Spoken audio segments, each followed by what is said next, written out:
एक माँ की दुआ में कितनी ताकत होती है ना, वो बताता हूँ आपको। एक बहुत फेमस डॉक्टर थे, बहुत बड़े डॉक्टर थे, डॉक्टर अहमद। विदेश जाते थे, बहुत सारी मीटिंग्स और कॉन्फ्रेंसेस होती थी। एक बार वैसे ही उनको विदेश जाना था, बहुत इंपॉर्टेंट मीटिंग थी। प्लेन उनके देश से उड़ गया जहां उनको जाना था, वहां के लिए।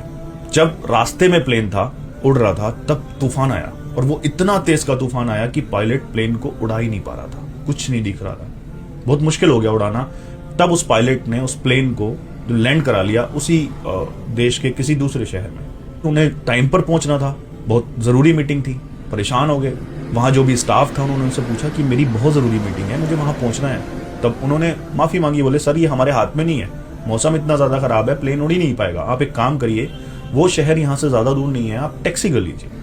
तब उन्होंने वही किया, एयरपोर्ट से बाहर निकले और टैक्सी की। अब जब टैक्सी रोड पर चल रही थी, तूफान तो नीचे भी था, इतना तेज तूफान, ड्राइवर को भी कुछ नहीं दिख रहा है, रास्ता भटक गया।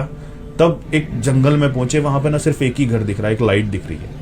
अब ड्राइवर बोला बहुत बुरे हालात हैं यहाँ के, ये इतना ज्यादा तूफान है, मैं चला नहीं पाऊंगा, थोड़ी देर हम उस घर में रुक जाते हैं, वो लाइट वहां से दिख रही है, वहां कोई ना कोई रह जरूर रहा होगा। ड्राइवर वहां लेकर गया टैक्सी को, उसने दरवाजा खटखटाया, अंदर से आवाज आई कि दरवाजा खुला है, आप अंदर आ जाइए। ऐसे ही वो अंदर गए, उन्होंने देखा कि एक बूढ़ी माँ चम्मच से अपने बेटे को खाना खिला रही है। उस माँ ने कहा आप बैठ जाइए वहां पर, मैं अपने बेटे को खाना खिला कर आती।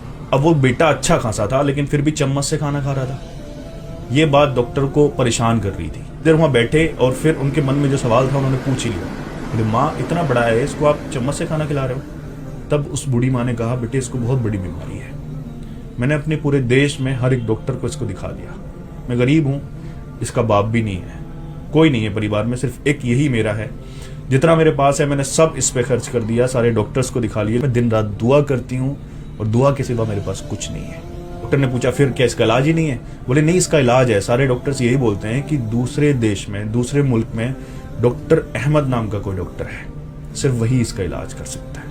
डॉक्टर अहमद के पैरों के नीचे से जमीन निकल गई, उनकी आंखों में आंसू बहने लगे और बोले माँ तेरी दुआओं ने एक प्लेन को आसमान से नीचे उतरवा दिया, एक टैक्सी तूफानों ने मोड़कर तेरे दरवाजे के सामने लाकर खड़ी कर दी, मैं ही वो डॉक्टर अहमद हूं जिसको तूने दुआओं में मांगा है। तो सब कुछ मेहनत से नहीं मिलता, बहुत कुछ खुदा ने दुआओं में छुपा रखा है, और स्पेशली माँ की दुआओं में। माँ की दुआएं अर्श को चीर देती है।